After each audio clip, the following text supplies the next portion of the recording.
सोचो जरा, जिस एक्टर के नाम से ही थिएटर हाउसफुल हो जाते थे, आज उसी एक्टर की मूवीज को फैंस भी डिपेंड नहीं कर पा रहे। मैं बात कर रहा हूँ प्रभास की। बाहुबली के बाद प्रभास सिर्फ एक एक्टर नहीं रहे, वो एक ब्रांड बन गए थे।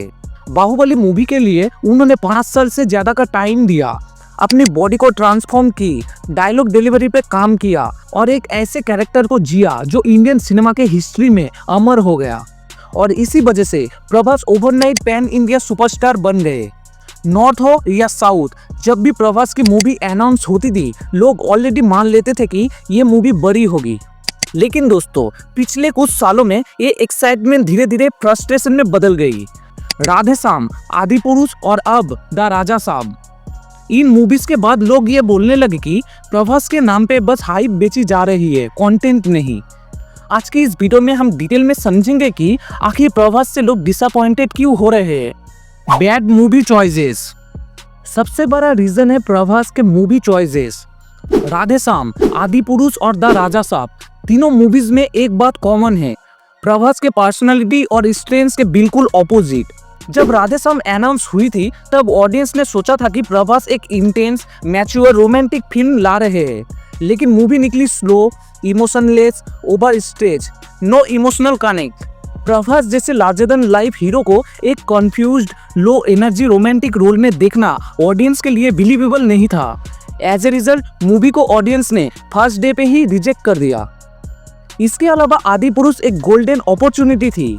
रामायण जैसी स्टोरी, ग्लोबल ऑडियंस और प्रभास जैसे स्टार के साथ ये मूवी इंडियन सिनेमा का बेंचमार्क बन सकती थी।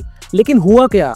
Week dialogues, cartoonist VFX, Ram और रावण जैसे कैरेक्टर्स का मिस प्रेजेंटेशन। ऑडियंस को लगा कि ये रामायण कम और रामायण की पैरोडी ज्यादा लग रही है, इसलिए ये मूवी इमोशनली भी फेल हुई और कमर्शियल भी डिजास्टर बन गई।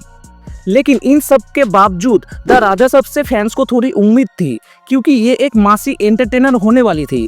लेकिन मूवी रिलीज के बाद poor story, weak screenplay, forced comedy, outdated presentation, ये मूवी तो डाई हार्ड प्रभास फैंस को भी डिफेंड करना मुश्किल हो गया। आखिर में लोग कहने लगे, बस प्रभास का नाम यूज करके मूवीज बेची जा रही है। Zero efforts. बाहुबली के बाद प्रभास के अंदर जो फायर थी वो जैसे कहीं खो गई है। उनकी रिसेंट मूवीज में एक्सप्रेशन ऑलमोस्ट ब्लैंक होते हैं, डायलॉग डिलीवरी फ्लैट लगती है, इमोशनल सीन्स में डेप्थ नहीं होती। लगता है जैसे बॉडी दिखाओ, स्लो मोशन में एंट्री लो और मूवी खत्म। एक सुपरस्टार होने का मतलब ये नहीं होता कि आप एक्टिंग पे काम करना ही छोड़ दो। ऑडियंस को एक क्लियरली दिखता है कि प्रभास अब कैरेक्टर्स को फील नहीं कर रहे, सिर्फ फुलफिल कर रहे हैं। और जब एक एक्टर अपने स्टारडम को ग्रांटेड लेने लगता है, तब ऑडियंस भी उसको सीरियसली लेना छोड़ देती है। Heavy VFX use on face and body, ये एक और मेजर कंप्लेंट है।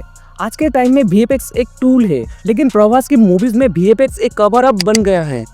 प्रभास की हर मूवी में फेस पे excessive deaging, CGI face swap, body double का ओवर यूज, अनरियल मूवमेंट्स। कई सीन्स में प्रभास आर्टिफिशियल लगते हैं, इमोशनलेस लगते हैं, ऑलमोस्ट एआई जेनरेटेड कैरेक्टर जैसे दिखते हैं। ऑडियंस को लगता है जैसे ये मूवी रियल लोकेशंस पे नहीं, सिर्फ ग्रीन स्क्रीन पे शूट हुई है। एक एक्टर जब फिजिकल इफोर्ट कम करता है और सब कुछ सीजीआई पे छोड़ देता है, तो कैरेक्टर का सोल ही मिसिंग हो जाता है। अगर प्रभास ऐसे ही वीक स्क्रिप्ट चूज करते रहे, एक्टिंग इफोर्ट्स कम रखते रहे, सिर्फ वीएफएक्स और स्टारडम पे डिपेंड करते रहे, तो धीरे धीरे उनका स्टारडम भी फेड हो सकता है। और ये बात मैं एक हेटर नहीं, एक प्रभास फैन के तौर पे बोल रहा हूँ। प्रभास के पास स्क्रीन प्रेजेंस है, मास अपील है, पैन इंडिया रीच है, लेकिन उनको यह समझना होगा कि सिर्फ बड़ा बजट और वीएफएक्स ऑडियंस को इम्प्रेस नहीं करता। ऑडियंस को चाहिए honest performances, strong characters, real emotions. अगर प्रभास अपने पोटेंशियल को सही डायरेक्शन में यूज करे, तो वो फिर से इंडियन सिनेमा के अनडिफीटेड सुपरस्टार बन सकते हैं। बस जरूरत है सही चॉइसेस और जेन्युइन एफर्ट्स की। अगर आप भी प्रभास के फैन हो और उनका स्ट्रॉन्ग कमबैक देखना चाहते हो, तो वीडियो को लाइक करो और कमेंट्स में बताओ प्रभास को नेक्स्ट कौन सी टाइप की मूवी करनी चाहिए।